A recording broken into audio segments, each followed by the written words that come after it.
저는 이 시간 내 안에 가장 귀한 것, 내 안에 가장 귀한 것이라는 제목으로 함께 말씀을 나누도록 하겠습니다. 만약 여러분에게 지금까지 살면서 가장 중요한 것이 무엇입니까? 라고 질문을 한다면 여러분은 무엇이라고 대답을 하시겠습니까? 모든 사람은요, 저마다 가장 중요하게 생각하는 가치들이 있습니다. 그 중에 많은 사람들은 보통 일반적으로 돈을 참 많이 좋아하고 중요하게 생각합니다. 그래서 이 세상에서 아마 돈을 싫어하는 사람은 없을 거라고 생각을 하는데요. 이러한 맥락에서 요즘에 젊은 사람들 사이에서 등장한 단어가 있습니다. 바로 파이어족이라고 하는 단어인데요.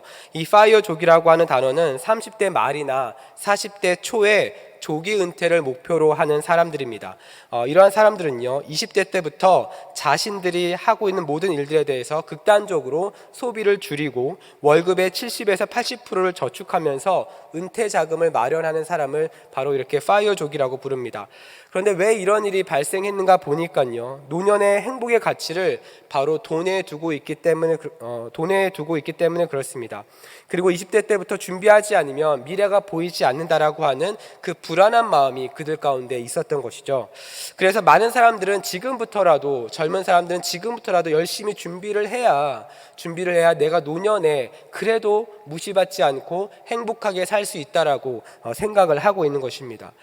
또한 코로나 이후에 많은 사람들은요, 건강에 중요한 가치를 부여하고 있습니다. 그래서 열심히 운동을 하죠. 그래서 이제는 홈트라고 하는 단어가 이제는 일상의 언어가 되어 버렸습니다. 어디를 가든지 많은 사람들이 운동을 하면서 자기 관리를 하고 있죠. 이렇게 많은 사람들은요, 저마다 중요하게 생각하는 가치를 따라서 살아가고 있습니다. 그리고 이 가치는요, 시대에 따라서도 변화되는 것을 우리는 볼 수 있습니다. 사람에게 가장 중요한 것이 무엇입니까? 라고 하는 이 질문에 독일의 신학자인 폴 틸리히는 이렇게 대답을 합니다. 고대인에게는 죽음의 문제, 그리고 중세인에게는 죄의 문제, 그리고 현대인에게는 의미의 문제가 가장 크다, 이렇게 이야기를 했습니다. 여러분은 어떠신가요? 여러분은 지금까지 살아오시면서 사람에게 가장 중요한 것이 무엇입니까? 라고 하는 이 질문에 여러분은 어떻게 대답을 하시겠습니까? 실제로 지금 이 시대를 살아가는 많은 사람들은요, 이 의미라고 하는 건 너무나도 중요하게 생각을 하고 있습니다. 예전에는 직장에서 열심히 일을 하면서 승진을 하기 위해서는 때로는 가정과 일상을 좀 포기해야 하는, 그래도 괜찮다라고 하는 분위기가 있었다라고 한다면, 지금 젊은 직장인들 사이에서는 워크 앤 라이프, 일과 그 다음에 삶이 굉장히 중요하게 생각을 하고 있다는 거죠. 그래서 돈을 조금 덜 받더라도 출퇴근만 잘 보장이 되면 그 남은 시간을 나름 의미 있게 보내고 싶어 하는 것이 요즘 세대입니다. 왜 지금 이 시대의 사람들은 이렇게 의미를 중요하게 생각할까요? 예전에는 열심히 일을 해서 돈을 많이 벌면 행복한 줄 알았는데 그렇지 않더라는 것입니다. 또한 좋은 학벌을 가지고 있으면 성공할 줄 알았는데 그 학벌이 자신의 미래를 보장해주지 않더라는 것입니다. 이 사실을 지금 사람들은 이제 알게 된 것입니다. 그래서 사람들은요, 보다 의미 있는 일을 통해서 스스로 소중하다, 스스로 중요하다라고 하는 이 가치에 시간과 재정을 쏟고 있습니다. 그래서 오늘날의 이 가치와 의미라고 하는 것은 지금 이 시대 사람들에게는 매우 중요한 요소라고 할 수 있죠. 자, 이러한 맥락에서 우리는 빌립보서의 말씀을 읽었습니다. 오늘 우리가 읽은 이 빌립보서는요, 사도 바울이 자신에게 있어서 정말 중요한 가치가 무엇인지를 우리에게 보여주고 있습니다. 사도 바울이 고백하는 그 최고의 가치는 무엇입니까? 바로 예수님을 아는 지식이라고 말하고 있습니다. 그런데 우리가 잘 알다시피 사도 바울은 본래 이렇게 고백하는 사람이 아니었죠. 예수님을 아는 지식이 아니라 율법을 지키는 것이 자신의 삶에 있어서 가장 중요한 가치로 여겼습니다. 그래서 이 율법을 인정하지 않거나 율법대로 살지 않는 사람을 핍박하기도 했죠. 바울은 그래서 스데반 집사가 죽는 모습을 보면서도 그는 그 어떤 죄책감도 느끼지 못했습니다. 또한 오히려 그리스도인들을 핍박하기 위해서 다메섹으로 가는 그 길도 스스로는 굉장히 의로운 일이라고 그는 생각을 했었죠. 이랬던 바울이 예수 그리스도를 아는 지식이 가장 고상하다라고 이야기하는 그 이유가 무엇입니까? 바울 자신이 중요하다고 생각했던 그 가치의 기준이 완전히 바뀌어 버린 것입니다. 어떻게 바뀌었습니까? 율법으로 의로워지는 것이 아니라 예수 그리스도를 통해서 의로워질 수 있다라고 이야기합니다.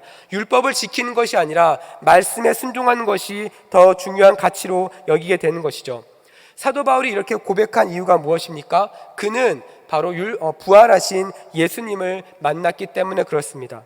이전에는 율법을 통해 자신의 의를 이루려고 했는데 그것이 불가능하다는 것을 알게 된 것이죠. 그래서 오늘 본문 9절에서 그는 이렇게 이야기합니다. 우리 한 목소리를 읽겠습니다. 시작. 그 안에서 발견되려 함이니 내가 가진 의는 율법에서 난 것이 아니요 오직 그리스도를 믿음으로 말미암은 것이니 곧 믿음으로 하나님께로부터 난 의라. 사도 바울이 예수님을 아는 지식을 가장 고귀하다고, 가장 귀하다라고 말한 이유가 무엇입니까? 바로 예수님을 통해 하나님께서 자신을 의롭다라고 칭해 주셨기 때문에 그렇습니다. 실제로 우리의 지식으로는요, 예수님을 아는 것이 불가능합니다. 왜냐하면 우리는 유한한 피조물이고 우리가 믿는 하나님은 전능하신 창조주이시기 때문에 그렇습니다. 그래서 아무리 과학이 발전하고 사람의 지식 수준이 높아지고 학벌이 좋다고 해도 예수님을 온전하게 아는 것은 불가능합니다. 그렇다면 우리는 어떻게 사도 바울이 고백한 하나님을 우리도 알 수 있을까요?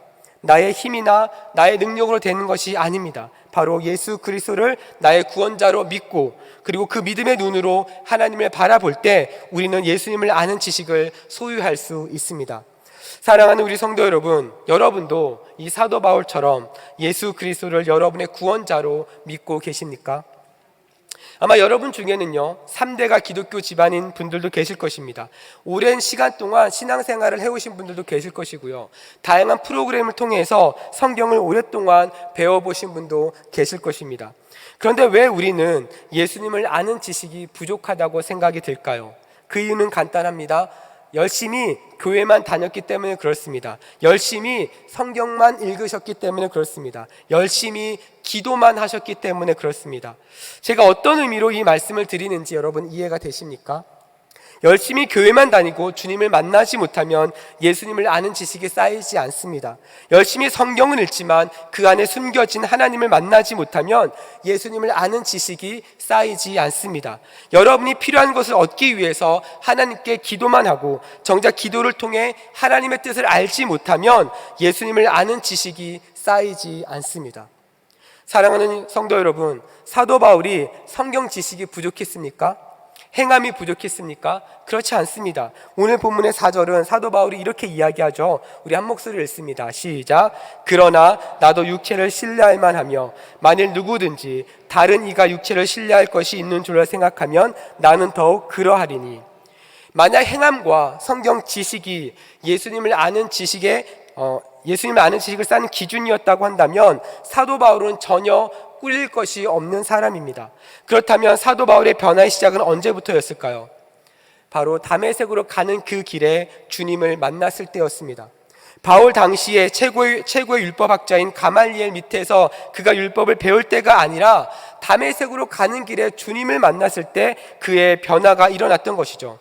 이렇게 시작된 주님과의 만남은 지금까지 자신이 유익하다고 여겼던 그 모든 것들을 다 배설물로 여기게 만들었습니다.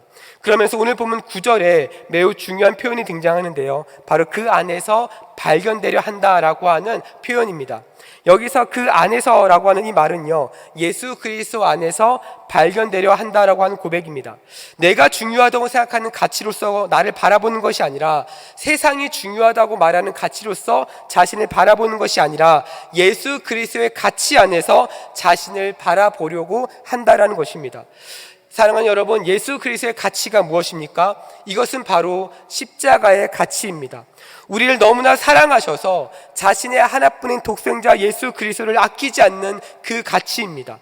그래서 십자가의 사랑으로 우리를 보면 그 사랑에 압도되는 것이죠. 사도 바울은 다메섹으로 가는 그 길에 이 예수님의 십자가의 사랑에 압도된 것입니다. 그래서 로마서 1장 16절에 그는 이렇게 고백합니다.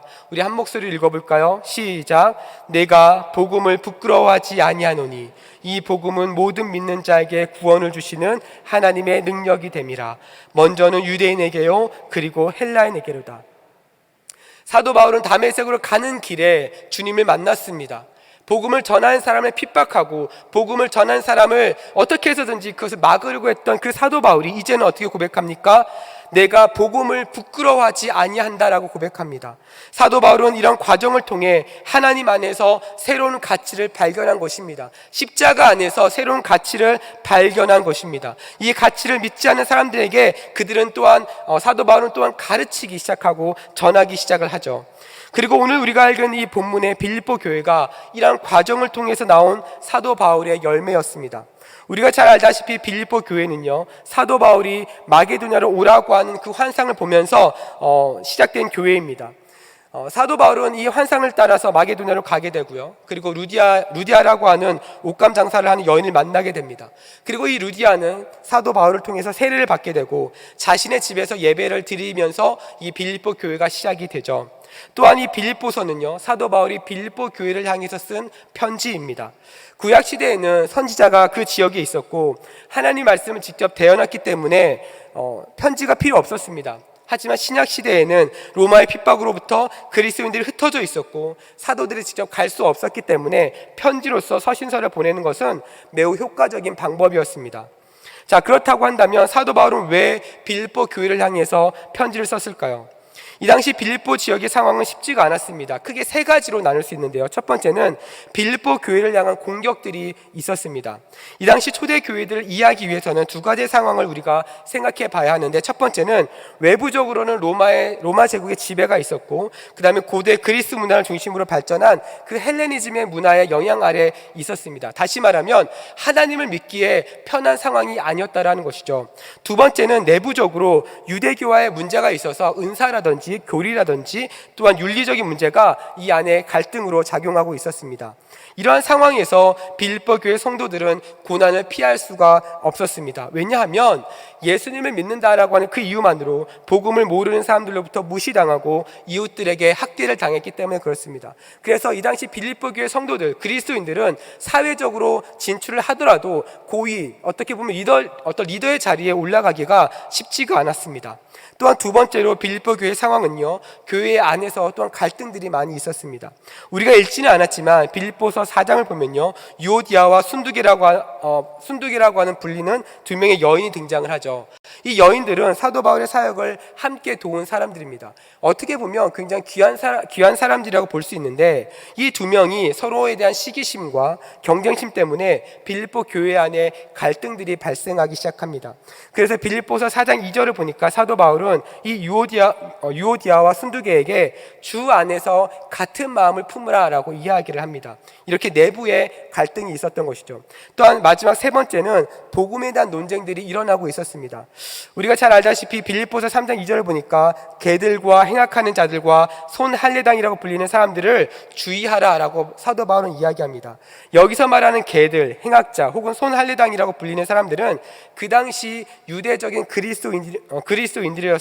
이 사람들은 무엇을 주장했냐면 올바른 그리스도인이 되려면 모든 그리스도인들이 할례를 받고 유대교의 유대법을 잘 준수해야 된다라고 이야기를 하였습니다. 그러면서 사도 바울 뒤에서 회심한 사람들에게 바울이 가르치는 것만으로는 부족하다, 이렇게 이야기를 했던 것이죠. 그러면서 사도 바울은 오히려 이러한 사람들을 향해서 너희들이 개들이고 악을 행하는 자들이다 라고 이야기를 한 것입니다. 이렇게 빌립보 교회 안에 복음과 관련된 여러 가지 논쟁들이 있었던 것이죠. 정리하면 빌립보 교회 안에는 외부적으로 핍박이 있었고 내부적으로는 갈등과 그리고 교리적인 문제가 함께 작용하고 있었습니다. 자, 이러한 상황에서 사도 바울은 빌립보 교회 성도들에게 강조하고 있는 것이 있었는데, 그것이 바로 복음이라고 하는 것입니다. 사도 바울은 왜 빌립보 교회 성도들에게 복음을 계속 강조했을까요? 빌립보 교회 성도들이 복음에 집중하고 복음의 가치를 붙잡고 있으면 언젠간 결국 마지막 때에 그들은 순결하고 흠이 없고 의로 가득 찬 하나님께 인정받는 사람으로 그들이 거듭날 수 있기 때문이라고 믿었기 때문에 그렇습니다. 그래서 빌립보서 2장 14절부터 16절까지는 이렇게 이야기를 합니다. 우리 한 목소리 읽어볼까요? 시작. 모든 일을 원망과 시비가 없이 하라. 이는 너희가 흠이 없고 순전하여 어그러지고 거스르는 세대 가운데서 하나님의 흠없는 자녀로 세상에서 그들 가운데 빛들로 나타내며 생명의 말씀을 밝혀 나의 다름질이 헛되지 아니하고 수고도 헛되지 아니하므로 그리스도의 날에 내가 자랑할 것이 있게 하려 함이라. 복음의 가치를 따라 살아가는 사람들은 어떤 사람이다라고 이야기합니까? 모든 일을 원망과 시비가 없이 하는 사람이라고 말합니다. 또한 세상에 빛이 되는 사람들이라고 말합니다. 또한 이 땅에 살고 있지만 그리스도의 날을 기대하면서 살아가는 사람이라고 이야기합니다. 사도 바울은 이러한 삶이 힘들고 어려워도 빌립보 교회 성도들 향해서 너희들이 지금 믿음을 지키면서 살아가고 있는 그 상황이 어려워도 결국에 마지막 때에는 헛되지 않는 것이다 라고 말합니다. 오히려 그리스도께서 다시 오실 때까지 그때에 자랑할 것이 있는 삶이 될 것이다 라고 이야기를 하고 있는 것이죠. 그러면서 빌립보서 읽어보면 자주 등장하고 있는 표현이 바로 기뻐하라 라고 말을 하고 있는 것입니다. 무엇을 기뻐해야 됩니까? 언젠가 그리스도의 날이 되면 우리 모두가 하나님 앞에 인정받는 일꾼으로 서게 될 것이라는 것입니다. 그래서 당장은 고난과 핍박이 있지만 마지막에는 우리는 복음으로 말미암아 승리하는 삶을 살게 될 것이다. 이것을 사도 바울은 빌립보 교회 성도들 향해서 권면하고 있는 것입니다. 사랑하는 우리 성도 여러분, 그렇다고 한다면 이러한 복음의 가치를 우리는 어떻게 우리의 삶에서 붙잡고 살아갈 수 있을까요? 오늘 본문을 통해서 두 가지로 함께 나누고 기도하기를 원합니다. 첫 번째로 삶의 우선순위를 복음의 관점으로 우리는 다시 세워야 합니다. 앞서 설명한 대로 사도 바울은 예수님을 아는 지식이 가장 고상한 것이라고 이야기합니다. 여기서 고상하다라고 하는 것은요, 가장 탁월하다는 것입니다. 가장 가치 있다라고 말을 하는 것입니다. 그래서 앞에서 살펴보았던 것처럼 사람은 자신이 중요하다고 생각하는 그 가치를 따라서 움직이게 되죠. 여러분이 이 수요일 저녁에 일을 마치고 이 예배 자리에 오신 그 이유도 집에서 쉬는 것보다, 그 시간보다 이 시간에 주님께 나와 하나님 예배하는 그 가치가 더 중요하다고 생각해서 아니겠습니까? 이러한 복음의 관점에서 우선순위를 세운다라고 하는 것은 내가 중요하다고 생각하는 기준으로 우선순위를 정하는 것이 아니라 하나님이 기뻐하시는 기준으로 우선순위를 정하는 것을 의미합니다. 그렇다고 한다면 우리는 어떻게 이 하나님이 기뻐하시는 것을 발견할 수 있을까요? 우리가 잘 알고 있는 로마서 말씀을 통해서 우리는 이것에 대한 해답을 알 수가 있습니다. 로마서 12장 1절과 2절 말씀인데요, 우리 한 목소리를 읽겠습니다. 시작. 그러므로 형제들아, 내가 하나님의 모든 자비하심으로 너희를 권하노니.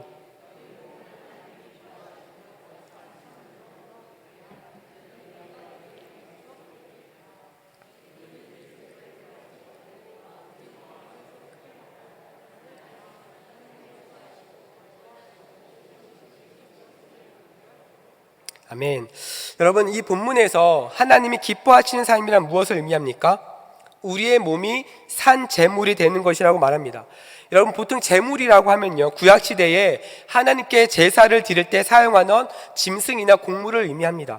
그리고 제물로 바쳐진 것은요, 반드시 죽여야 했습니다. 왜냐하면 그 제물이 죽지 않으면 그 제물에 전가된 그 사람의 죄가 해결되지 않기 때문에 그렇습니다. 자, 그런데 로마서 12장에서 이 말씀은 우리의 몸이 죽은 제물이 아니라 산 제물이라고 말합니다. 왜 산 제물이라고 말하고 있습니까? 죄로 인해 죽었던 우리가 예수 그리스도의 십자가를 통해서 어떻게 됩니까? 새로운 생명을 얻었기 때문에 그렇습니다. 그렇기 때문에 예수님을 믿는 우리는 죄로 인해 죽을 필요가 없는 산 제물이 되는 것이죠. 오히려 이 산 제물된 우리가 하나님 앞에 나아가야 된다고, 하나님 앞에 드려져야 된다고 말합니다. 자, 그렇다고 한다면 이 산 제물된 우리가 하나님께 드려진 삶을 살기 위해서 어떻게 살아야 합니까? 로마서 12장 1절과 2절에서 뭐라고 이야기합니까? 이 세대를 본받지 말라고 이야기합니다. 그리고 하나님의 뜻을 분별하라고 이야기하죠. 이 말은 복음의 가치를 드러내기 위한 우선순위를 정할 때 세상에서 중요하다고 말하는 그 가치를 따라 정하지 말고 하나님의 뜻을 분별하면서 우선순위를 잘 정해야 한다는 것입니다. 사랑하는 우리 성도 여러분, 여러분은 어떻게 삶의 우선순위를 정하면서 살아가고 계십니까? 여러분의 삶에서 하나님은 몇 번째입니까? 코로나 이후에 우리는 많은 그리스도인들이 이 우선순위가 무너진 것을 보게 됩니다. 하나님 중심이어야 하는 우리의 신앙이 나 중심으로 변하게 되고 우리의 편리를 따라하는 신앙생활로 계속 바뀌고 있는 것이죠. 사랑하는 여러분, 만약 우리가 이렇게 신앙생활을 하고 있다고 한다면 우리는 이 세대를 본받고 있는 것입니다. 하나님의 선하시고 온전하신 뜻을 구별하지 못하고 있는 것입니다. 이런 거짓된 가치에 속지 말기를 바랍니다. 교회는 우리의 마음의 평안을 얻기 위해서 존재하는 것이 아닙니다. 우리가 무엇인가 얻기 위해서 교회에 나오는 것 또한 아닙니다. 또한 하나님은 우리를 위해서 존재하는 분이 아니라 우리가 하나님을 위해서 존재하는 것이죠. 이 사실을 기억함으로 여러분의 우선순위가 교정되기를 간절히 소망합니다. 이렇게 우선순위를 정하고 하나님의 뜻을 따라 살아갈 때에 우리의 삶에서 살아계신 그 하나님의 살아계신 복음의 가치를 경험하게 될 줄로 믿습니다. 그리고 이러한 경험들이 바로 예수님을 아는 지식이 되어서 믿음이 더 견고해지고 하나님과의 관계가 더 깊어지게 될 줄로 믿습니다. 오늘 이 예배가 여러분과 함께 하시는 그 모든 성도의 삶 가운데 정말 하나님의 은혜를 발견하고 또한 예수 그리스도의 가치를 발견하는 복된 시간이 되기를 간절히 소망합니다. 두 번째로 우리의 삶에서 복음의 가치를 붙잡기 위해서는요, 하나님이 찾으시는 사람이 되어야 합니다. 앞에서 보았던 빌립보서 3장 9절 말씀을 보니까요, 앞에서 언급했던 것처럼 그 안에서 발견되려 함이니라고 말합니다. 이 부분을 제가 영어 성경에 보니까 be found in him 이렇게 기록이 되어져 있습니다. 발견하는 주체가 사도 바울이 아닙니다. 사도 바울이 하나님을 발견한 것이 아니라 하나님이 사도 바울을 발견한 것입니다. 그러니까 사도 바울은 하나님이 찾으시는 사람이 되기를 원했다라는 것이죠.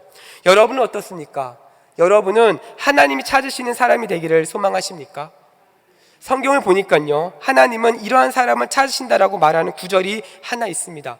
우리가 잘 알고 있는 요한복음 4장 23절 말씀입니다. 우리 한 목소리 한번 읽어볼까요? 시작. 아버지께 참되게 예배하는 자들은 영과 진리로 예배할 때가 오나니 곧 이때라. 아버지께서는 자기에게 이렇게 예배하는 자들을 찾으시니라. 아멘. 하나님께서 찾으시는 사람은 어떤 사람입니까?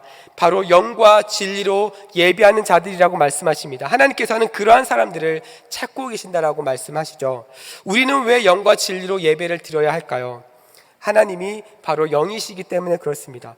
우리가 하나님께 예배를 드릴 때 우리의 몸이 이 예배에 참석했다고 해서 우리가 예배자가 되는 것이 아니라 우리의 영혼이, 여러분의 영혼이 영이신 하나님께 반응할 수 있어야 한다라는 것입니다. 그래서 예배에서 중요한 것은 장소보다 하나님을 인격적으로 만나는 그 만남이 더 중요한 것이죠. 예배 가운데 선포되어지는 하나님의 말씀을 듣고 하나님께서 이 예배 자리 가운데 임재하고 계심을 인정하며 하나님의 이름에 합당한 영광을 올려드리는 것이 바로 예배자의 모습인 것입니다. 그리고 이렇게 영과 진리로 드려지는 예배를 통해 하나님과 인격적인 만남이 이루어져야 하는 것이죠. 이런 만남들이 이루어졌을 때 우리는 복음에 대한 가치가 더욱더 극대화될 수 있습니다. 왜냐하면 복음은 하나님에 대한 놀라운 이야기를 담고 있는데 그 하나님에 대한 놀라운 이야기가 하나님을 더욱더 경배하게 만들고 하나님을 더욱더 찬양하게 만들기 때문에 그렇습니다. 사랑하는 우리 성도 여러분, 여러분은 하나님을 어떻게 예배하고 계십니까? 우리는 매주 예배 캠페인을 통해 10분 먼저 10배의 은혜 이 이야기를 하고 있습니다. 그런데 여러분, 이 캠페인의 목적이 문자 그대로 10분 먼저 오면 10배의 은혜가 임하게 된다는 것을 의미하는 것일까요? 그렇지 않습니다. 이 캠페인의 목적은 10분 먼저 와서 무엇입니까? 주님을 만날 준비를 하자는 것입니다. 우리의 영혼이 영이신 하나님을 만나기 위해 가장 완벽한 준비를 하자는 것입니다. 그런데 예배를 드리기 위한 준비를 하기보다는요, 우리는 사실은 예배를 통해 무엇인가 얻기를 원합니다. 우리는 예배를 드려서 복을 받기를 원하고요, 마음의 평안을 얻기를 원하고요, 내 삶의 문제가 해결받기를 원합니다. 하지만 이러한 모든 요소를 얻기 위한 전제 조건이 무엇입니까? 바로 주님을 만나는 것입니다. 예배 가운데 주님을 만나는 것이 바로 이러한 은혜를 누릴 수 있는 것이죠. 예배 가운데 왔다고 해서 이것을 얻을 수 있는 것이 아닙니다. 그리고 주님을 만나는 것은 어떻게 이루어집니까? 바로 영과 진리로 드려졌을 때 우리는 이 은혜를 경험할 수 있는 것이죠. 사랑하는 우리 성도 여러분, 여러분이 어디를 가든지 무엇을 하든지 하나님을 예배할 수 있기를 간절히 소망합니다. 하나님을 찾을 수 있는, 하나님이 찾으시는 사람이 되기를 간절히 소망합니다. 그래서 여러분이 가는 모든 자리가 하나님 기뻐하시는 자리가 되고 하나님 예배하는 자리가 되기를 간절히 소망합니다. 그 자리 가운데 하나님을 만나는 은혜가 넘쳐나기를 간절히 소망합니다. 말씀을 정리하겠습니다. 사랑하는 우리 성도 여러분, 여러분은 지금 어떻게 삶을 살아가고 계십니까? 지금 우리가 사는 이 세상은요, 하나님과 반대되는 가치관이 너무나도 넘쳐나고 있습니다. 그리고 많은 사람들이 자기 중심적인 가치관을 따라 살아가다 보니 내가 교회를 다니고 하나님을 믿는다라고 말하지만 때로는 우리도 흔들리고 세상의 가치관으로 따라서 살아갈 때가 있습니다. 그러나 오늘 우리가 읽은 빌립보서에 본 사도 바울의 고백은 우리가 붙잡아야 될 가치가 무엇인지 우리에게 잘 보여주고 있죠. 그리고 성경은 이런 하나님의 가치를 발견한 사람들의 이야기로 가득 차 있습니다. 그들의 삶을 보면 하나님이 가장 첫 번째 우선순위였고요, 그들은 간 곳마다 하나님의 임재를 경험하고 하나님을 예배하는 예배자들이었다라고 하는 공통점이 있습니다. 사랑하는 우리 성도 여러분, 여러분은 어떠한 가치를 따라서 살아가고 계십니까? 여러분은 지금까지 살면서 가장 중요하다고 생각하는 가치는 무엇입니까? 다른 그 어떤 것보다 여러분이 하나님께서 여러분의 삶의 첫 번째 우선순위가 되기를 간절히 소망합니다. 그리고 그 하나님을 예배하는, 하나님이 찾으시는 예배자가 되기를 간절히 소망합니다. 그래서 여러분이 가장 소중하게 여기는 가치가 바로 하나님이 되어서 하나님께서 여러분의 삶의 주인 되시고 여러분의 삶을 이끌어 가시는 은혜가 여러분 삶 가운데 풍성하게 나타나기를 간절히 소망합니다. 우리 시간 함께 기도하며 나아가도록 하겠습니다.